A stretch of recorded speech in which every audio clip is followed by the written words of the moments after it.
Demenca je izjemno težka bolezen, ki pušča odtis ne le na obolelih, ki se s časoma svojih težav niti ne zavedajo, ampak tudi ali predvsem na njihovih svojcih. Kako jim pomagati? Kaj je tisto, kar jih v tem času, v zdajšnjih razmerah najbolj pod navednicami rešuje? Ja, moram reči, da je res demenca zelo huda bolezen, da so največjo ceno pravzaprav res plačujejo svojci. Bolezen dolgo časa traja, včasih tudi 20 let. Svojci seveda skrbijo za obolelega tudi 24 ur leta in leta.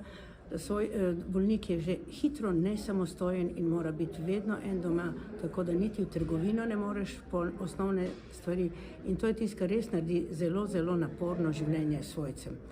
No, spominčica je že od začetka glavna naša naloga je pomoč svojcem, že od dr. Kogoja, ko je bila ustanovljena, in z veliko aktivnosti, ki jih mi imamo, smo v pomoč zlasti svojcem. Imamo svetovalni telefon, tako da lahko pride tudi na individualno. Zelo moram reči, da je za mnoge svojce zelo težko sploh spregovoriti o teh bolezni. Pogosto novinarji kličete, ali imate koga, bolnika, svojca, ki bi spregovoril. Izredno težko je najti človeka, ki o teh stiskah spregovori. Pri demenci, kar poudarjamo, kar slišimo od svojcev, da je zelo pomembno to sprejeti. Ko enkrat to sprejmeš, tako bolnik kot svojci, je mnogo lažje. Ampak svojci velikokrat dolgo časa potrebujejo, da to sprejmejo.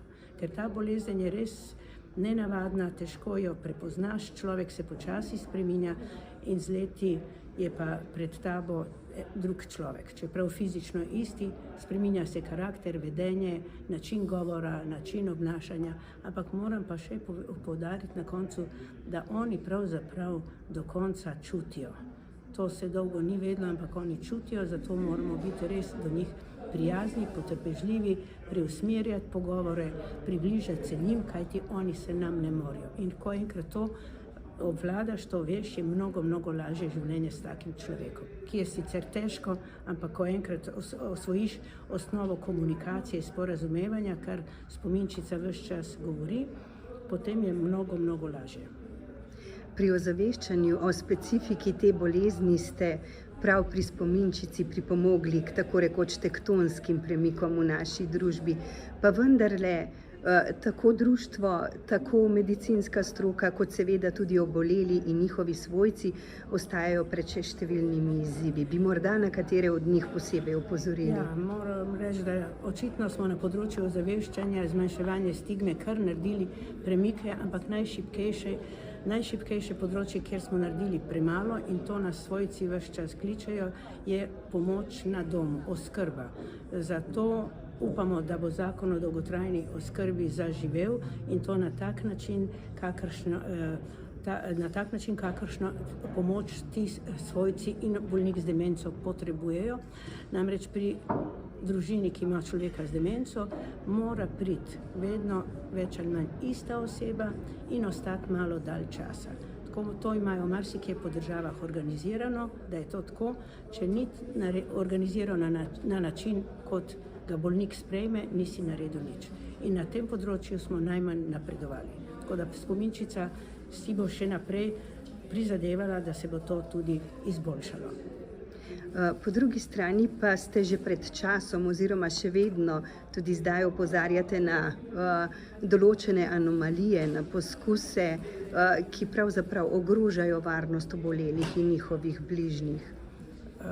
Ja, marsikaj se dogaja, veste, mi pravzaprav slišimo veliko, svojci pridejo, pokličejo, povejo, zato si mi prizadevamo, da bi tudi te anomalije se zmanjšale in sicer to probamo na pozitiven način, da na to opozarjamo. Če kritiziraš, nisi nič naredil, lahko pohvalim celo oskrbo po domovih. V marsikaterih domovih so v zadnjih letih naredili velik napredek, imajo bolj odprte oddelke, imajo prilagojen dan osebam z demenco.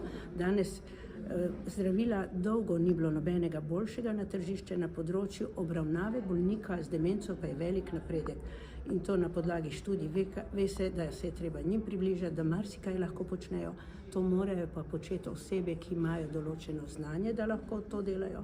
To mi priporočamo tudi, da svojci, kolikor toliko doma, počnejo na spletni strani. Spominčice so razne vaje, polno stvari, ki jih lahko ti ljudje zmorejo. No? Tako da je na tem področju je bil narejen seveda napredek, ampak 90% oseb z demenco živi doma in za njih je pravzaprav najslabše, najmanj poskrbljeno. Verjetno bo k temu, saj upamo, tako pripomogla tudi strategija obvladovanja demence, kaj ne? Absolutno. Mi smo zelo veseli, da je bila strategija po par letih malih težav sprejeta letos junija. Moram povedati, da imajo glede strategije skoraj v vseh državah težave, preden je sprejeta. Zdaj strategija je sprejeta, noter imamo 10 ciljev in seveda mi si bomo prizadevali, da bodo tudi ti cilji izpolnjeni in da bo na ta način bolj poskrbljeno za osebe z demenco in za svojce.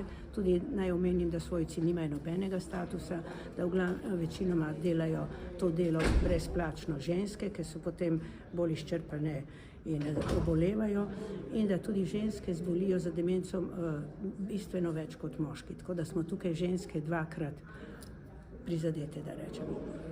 In v tem kontekstu pravzaprav nikoli ni odveč opozoriti, spomniti na to, da je vendarle mogoče doseči veliko, če se pravočasno usmerimo v preprečevanje dejavnikov tveganja in s tem mogoče upočasnimo ali pa tudi preprečimo razvoj demence. Ja, absolutno. Letos je kampanja svetovne Alzheimer organizacije Nikoli prezgodaj, nikoli prepozno. Velik poudarek je ravno na preventivi, kajti s preventivo lahko bolezen zamaknemo za več let naprej.